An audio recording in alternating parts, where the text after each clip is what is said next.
Assalamualaikum warahmatullahi wabarakatuh. Saya akan menjelaskan materi pertemuan yang keempat mengenai sistem informasi manufaktur dan pemasaran. Jadi di sini adalah apa sih yang dimaksud dengan sistem informasi manufaktur? Jadi adalah merupakan sistem yang digunakan untuk mendukung fungsi produksi, ya, berhubungan dengan fungsi produksi yang mencakup seluruh kegiatan yang terkait dengan perencanaan dan pengendalian proses untuk memproduksi barang atau jasa. Kemudian masuk mengenai model dari sistem informasi manufaktur. Ada yang namanya adalah input subsystem, ada input subsystem, kemudian ada output subsystem. Kalau yang menggunakan input subsystem ada dua, ada sumber internal dan sumber eksternal. Kalau sumber internal berarti berhubungan dengan di dalam perusahaannya, berhubungan dengan sistem informasi akuntansi dan sistem industri engineering. Maksudnya kan tadi berhubungan dengan proses produksi, berarti kita butuh namanya mesin ya yang digunakan dalam proses produksi. Kemudian berikutnya adalah sumber eksternal. Ada yang disebut adalah sumber subsistem intelijen atau badan pengawasan berhubungan dengan pada saat proses produksinya, ya, subsistem intelijen manufaktur. Kemudian semuanya ini dihubungkan ke dalam database, ya. Setelah itu muncullah outputnya. Outputnya adalah subsistem produksi, subsistem persediaan, subsistem kualitas. Harus ya, produk itu harus berkualitas. Yang terakhir adalah subsistem biaya. Setelah itu berarti masuklah ke dalam buat siapa ini? Berarti buat ke pemakai. Nah, ini dibutuhkan adalah model sistem informasi manufaktur. Nah, berikutnya lagi adalah istilah yang digunakan dalam sistem informasi manufaktur. Yang pertama adalah ROP, Reorder Point. Adalah suatu sistem yang berdasarkan keputusan pembelian berdasarkan titik pemesanan kembali. Maksudnya gimana? Kalau misalnya barang itu dibeli, berarti proses berikutnya adalah pemesanan. Disebutnya adalah reorder point. Jadi biar apa nih? Biar misalnya barangnya itu tetap ada, ya. Pada saat sudah misalnya udah kejual banyak, berarti pasti nanti ada proses pemesanan kembali. Nah, disebut adalah reorder point. Berikutnya lagi adalah MRP, Material Recruitment Planning, adalah suatu sistem yang dapat dipakai untuk merencanakan kebutuhan berbagai bahan baku yang diperlukan dalam proses produksi, ya. Di sini berhubungan dengan apa? Berhubungan dengan ada namanya input dan output. Tadi ya, berarti berhubungan dengan merencanakan kebutuhan berbagai bahan baku yang diperlukan dalam proses produksi. Nah, tahapannya di sini adalah Master Production Schedule. Kalau kita sebut dengan Master Production Schedule, berarti berhubungan dengan pemesanan dan forecast. Forecast itu adalah peramalan. Berhubungan dengan produksi tadi, misalnya barangnya nanti kalau misalnya di awal misalnya apa? Produksinya lebih banyak karena misalnya hitungannya orang butuh. Misalnya sudah terakhir misalnya proses produksinya jangan terlalu banyak. Itu tuh masuk ke dalam peramalan. Berikutnya lagi adalah masuk ke dalam material recruitment planning, ya, perencanaan material, ya, berhubungan dengan persyaratan apa aja. Yang pertama adalah BOM. BOM itu adalah bill of material, ya. Jadi di sini adalah berhubungan dengan biaya yang dibutuhkan berhubungan dengan material atau bahan baku yang dibutuhkan. Kemudian berikutnya adalah berhubungan dengan inventory atau persediaan. Kemudian outputnya berarti apa? Ada pemesanan, ya. Kemudian ada perencanaan berhubungan dengan materialnya atau bahan bakunya. Berikutnya adalah work order, ya, berhubungan dengan pemesanan, berhubungan dengan berhubungan dengan pekerjaan untuk melakukan pemesanan. Terakhir adalah laporan. Berikutnya adalah masuk ke MRP yang kedua. Di sini adalah sistem yang memadukan MRP dengan penjadwalan produksi dan operasi pada bengkel kerja. Sistem ini hanya untuk mempekerjakan mesin secara efektif ya. Jadi berhubungan dengan produksi juga. Jadi di sini adalah mempekerjakan mesin secara efektif. Jadi di sini adalah berhubungan dengan material resource planning ya. Berarti berhubungan dengan proses produksi ya. Sumber daya berhubungan dengan perencanaan dari proses produksinya ya, material atau bahan bakunya. Berarti di sini ada namanya adalah BOM management, tadi bill of management. Bill of material, ada manajemennya. Kemudian production and planning. Kemudian berikutnya ada namanya routing management ya, dibikin alurnya berhubungan dengan manajemen.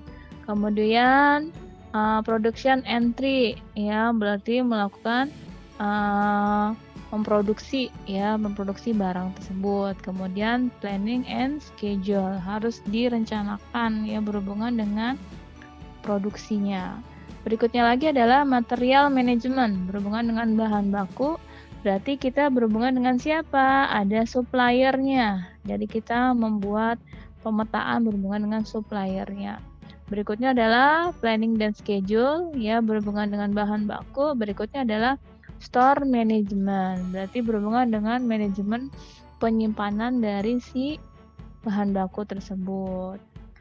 Setelah itu berarti apa? Prosesnya adalah dihubungkan dengan siapa? Sales management, bagian manajemen penjualan.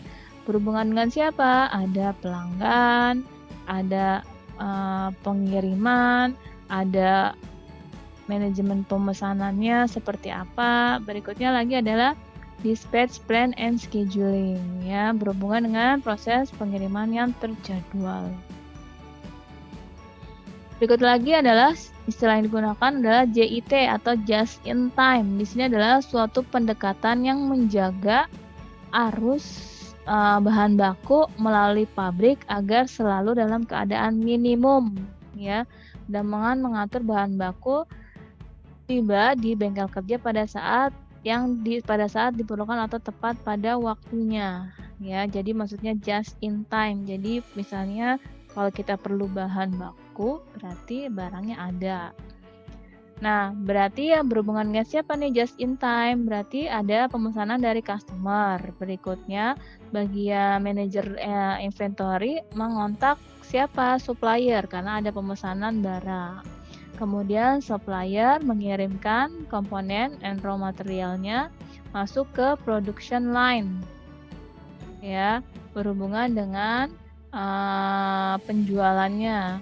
Setelah itu masuk ke dalam proses pengirimannya nih. Siapa nanti yang mengirimkan barang tersebut? Berarti berikutnya adalah proses pengiriman barang. Setelah itu apa? Barangnya diterima. Oleh siapa? Oleh pelanggan. Itu disebut adalah just in time. Di tepat waktu. Berikutnya lagi ada namanya CIM, Computer Aided Integrated Manufacture. Jadi berhubungan dengan apa? Sistem yang menggabungkan beberapa teknik untuk menciptakan proses manufaktur yang luas, cepat, dan menghasilkan produk yang berkualitas tinggi dan efisien. CIM menggabungkan robotika dan CAM control mesin. CIM itu Computer Integrated Machine, kalau CAM itu adalah komputer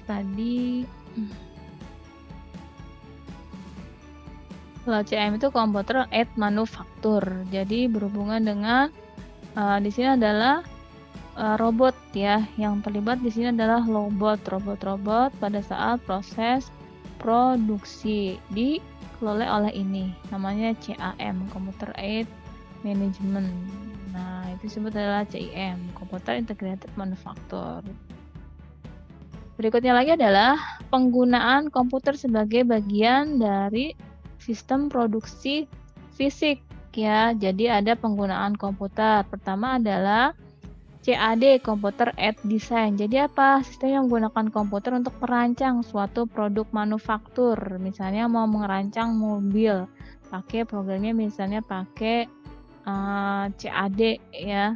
atau misalnya pakai flash ya, Macromedia Flash juga bisa untuk merancang ya gambar produk. Nah, di sini nanti apa? Produk manufakturnya bisa berupa apa? Mobil, kapal, pesawat terbang dan lain-lain. Jadi di sini disebut adalah CAD yang menggunakan komputer untuk merancang suatu produk manufaktur. Di sini contohnya adalah membuat mobil. Berikutnya lagi ada namanya CAE, Computer Aided Engineering. Jadi sistem yang dirancang untuk menganalisa karakteristik dari suatu desain dan dipakai untuk mensimulasikan kinerja produk yang berbeda untuk mengurangi pembuatan prototipe. Jadi di sini adalah melakukan simulasi, jadi mensimulasikan. Jadi misalnya contohnya penggunaan mobil ya.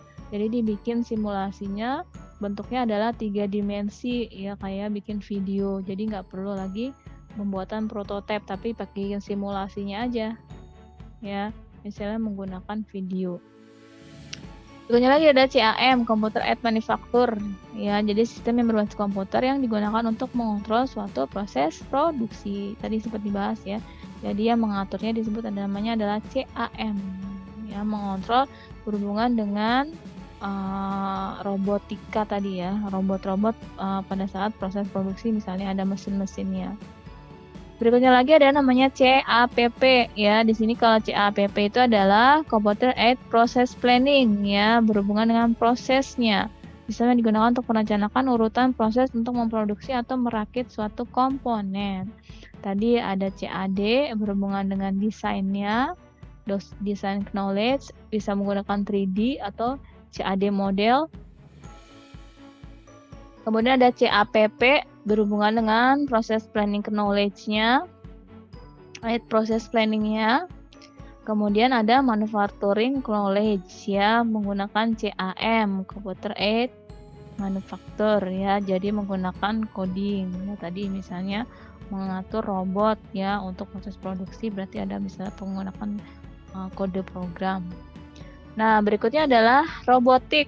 Nah, ini yang tadi digunakan. Robotik adalah melibatkan penggunaan robot industrial, alat yang secara otomatis melaksanakan tugas tertentu dalam proses manufaktur. Jadi, perakitannya atau pembuatan proses produksinya digantikan oleh robot nih. Ya, kalau berhubungan dengan robot nih. Jadi apa? Manusia tadi mengendalikan menggunakan CAM, berarti robotikanya yang mengerjakan, sudah terprogram. Nah, kita masuk ke dalam sistem informasi pemasaran. Tadi udah bahas mengenai proses produksinya, kita masuk ke pemasaran.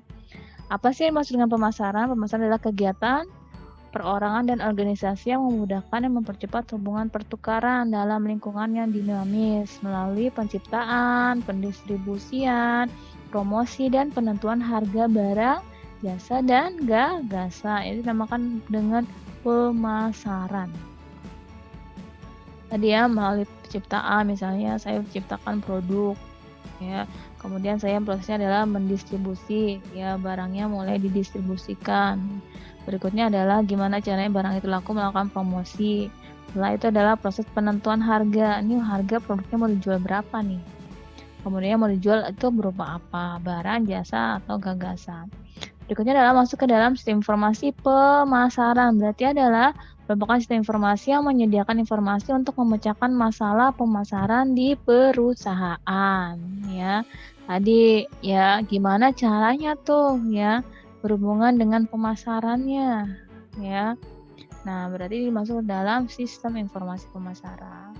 Nah, untuk strategi pemasaran di sini ada 4. Pertama ada produk ya, ada promotion, ada price, ada place. Kalau kita sebut dengan produk, berarti produk apa yang dihasilkan. Berikutnya adalah promosi ya, promotion, kegiatan perikanan dan penjualan langsung. Gimana cara saya mempromosikan produk tersebut, bisa melalui iklan ya, atau melalui penjualan langsung, misalnya di jalan nih, saya jualan produknya langsung misalnya di pinggir jalan. Kalau misalnya iklan melalui media sosial ya, bisa melalui WhatsApp ya, saya taruh gambarnya, misalnya saya jual nih barangnya apa. Kemudian place, nah jaringan distribusi, gimana caranya saya mendistribusikan barangnya. Misalnya bisa pakai tadi ada resellernya bahasanya, atau misalnya ada dari WhatsApp group nih ya, tempat-tempat saya jualnya misalnya di WhatsApp group ya, atau di jalan misalnya. Kemudian, nah ini yang paling penting, membuat keputusan harga. Produk itu saya mau jual berapa. Jangan sampai kemahalan. Kalau kemahalan biasanya orang nggak mau melirik karena misalnya produk A sama B hampir sama, ternyata produk A-nya lebih murah ya. Biasanya orang lebih ke yang lebih murah. Tapi kalau misalnya tahu rasanya, misalnya orang juga misalnya kita punya rasanya lebih bagus tapi harganya jangan terlalu mahal. Misalnya beda berapa, orang juga bisa pindah ke produk kita. Berikutnya informasi pemasaran. Informasi pemasaran kalau di sini berhubungan dengan apa nih? Berhubungan dengan yang pertama adalah produk yang dijual dan produk kompetitor. Nah, kita harus mencari informasi produk apa yang kita jual, kemudian pesaing kita. Harganya berapa tadi? Contohnya kayak minuman ya, sekarang lagi banyak tuh kopi ya. Kemudian cara, media, dan waktu promosi yang dilakukan ya. Berhubungan dengan apa nih? Ya gimana caranya saya melakukan promosi ya. Tadi bisa pakai iklan, saya harus mencari informasi nih ya, misalnya barang A nih gimana cara jualannya, misalnya pakai media sosial, kemudian waktu promosi. Nah, saya jualannya misalnya kapan ya, misalnya jualan misalnya dari pagi sampai sore, kalau malam mungkin orangnya nggak mungkin beli produk kita, berarti itu harus direncanakan. Kemudian lokasi atau tempat menjual produk, ini juga paling penting ya. Jangan jualan misalnya di dalam gang terus jauh. Nah, itu berarti yang tahu paling ya orang sekitaran. Kalau mau jualannya yang bisa dikenal orang, misalnya jualannya di pinggir jalan ya. Kemudian harga produk termasuk harga dari kompetitor. Nah, itu kita harus mencari informasi nih. Tadi ya udah sempat bahas, saya jualan barang ini, produk ini berapa harganya ya. Tadi sama-sama minuman, kompetitor berapa sih kalau jualan kopi. Nah, itu termasuk adalah informasi pemasaran. Nah, masuk ke dalam penelitian pemasaran. Penelitian pemasaran berarti adalah berhubungan dengan apa? Ya, informasi penelitiannya bisa dari online news, bisa melalui forum, bisa melalui blog, ya kita dapat informasinya. Kemudian melalui classifieds, ya, atau mulai review di website. Review di website misalnya apa? Bisa dari komentar atau tweet, ya, atau bisa dari social network, sekarang banyak ya. Atau menggunakan trade site atau web dari perdagangan ya, kan juga banyak ya sekarang. Bisa misalnya kalau dari marketplace itu juga ada review ya, kita itu bisa untuk penelitian pemasaran. Berikutnya dari data ini dikumpulkan ya, kemudian diproses, kemudian dianalisa. Munculnya namanya adalah penelitian pemasaran. Untuk apa sih? Bisa adalah melakukan penelitian khusus mengenai operasi pemasaran untuk tujuan mempelajari kebutuhan konsumen dan meningkatkan efisiensi pemasaran ya. Kita harus tahu nih, kayak misalnya di era pandemi nih, yang dibutuhkan apa sih konsumen? Biasanya apa? Karena misalnya banyak toko-toko yang tutup jualannya, berarti kita jualannya ganti via online ya. Bisa marketplace, bisa via WA. Yang dibutuhkan apa sih sekarang, misal yang kayak kemarin ya, hand sanitizer ya, masker ya, sekarang lagi butuh orang banyak misalnya. Nah, pengumpulan data berhubungan tadi penelitian ada dua, data primer dan data sekunder. Data primer adalah data yang dikumpulkan oleh pihak perusahaan. Kalau data primer biasanya data dari dalam dikumpulkan ya, dari pihak perusahaannya. Kalau data sekunder adalah data yang dikumpulkan dari pihak lain, berarti apa? Di luar dari perusahaan tersebut. Cara pengumpulannya, kalau data primer dia misalnya melalui survei, ya melalui wawancara, kemudian pengamatan, pengujian terkendali, atau melalui kuesioner, itu namanya adalah data primer. Kalau data sekunder berarti apa? Misalnya mencari data dari surat kabar, majalah, buku internet. Ya, itu berarti informasinya dari luar, pihak luar. Kemudian bagian dari informasi pemasaran adalah namanya riset. Riset pemasaran. ya, berhubungan dengan pengumpulan, pencatatan, dan analisis semua data pelanggan dan calon pelanggan. Jadi kita melakukan riset nih, berhubungan dengan pemasaran tadi. Data pelanggan, misalnya data pelanggannya umurnya berapa, kerjanya di mana, gajinya berapa, ya. Kemudian yang berarti sudah membeli, data calon pelanggan yang akan membeli sama tadi ya. Bisa aja tanyain ya, kita bikin tadi selebaran atau survei. Berikutnya lagi adalah informasi pemasaran atau marketing intelijen ya. Berarti di sini adalah melakukan analisa ya, berhubungan dengan ini pasar, produk, industri, pelanggan, ya, vendor, kompetitor atau pesaing. Berarti berhubungan dengan pengumpulan dan pencatatan analisis semua data perusahaan pesaing yang memiliki hubungan dengan penjualan barang jasa dari produsen ke konsumen. Kita menganalisa berhubungan dengan pesaing. Berikutnya lagi adalah proses transaksi, adalah sistem informasi akuntansi yang berhubungan dengan penjualan. Jadi bagian dari sistem informasi pemasaran berhubungan dengan pemrosesan transaksi ya. Transaksi berhubungan penjualannya bisa melalui SMS, melalui WhatsApp ya, melalui email misalnya atau melalui website ya. Nah, nih dikelola nih ya, misalnya pemesanannya melalui handphone. Sekarang udah pakai mobile ya rata-rata ya. Berhubungan dengan transaksi penjualan online apalagi marketplace ya. Nah, itu termasuk adalah pemrosesan transaksi, sistem informasi akuntansi yang berhubungan dengan penjualan. Kita menganalisa proses penjualan tadi, misalnya dari data penjualan kita bikin laporan penjualan selama sebulan itu berapa lakunya. Kemudian bagian peramalan atau sales forecasting berguna untuk melaksanakan peramalan penjualan. Jadi kita analisa berhubungan dengan penjualannya tadi ya, misalnya pada awal-awal bulan misalnya produksinya lebih banyak karena apa, misalnya orang sudah gajian, berarti kita misalnya promosinya lebih gencar ya, kemudian misalnya produksi barangnya lebih banyak. Nah, itu termasuk adalah peramalan. Nah, itu ya materi pertemuan yang keempat. Terima kasih.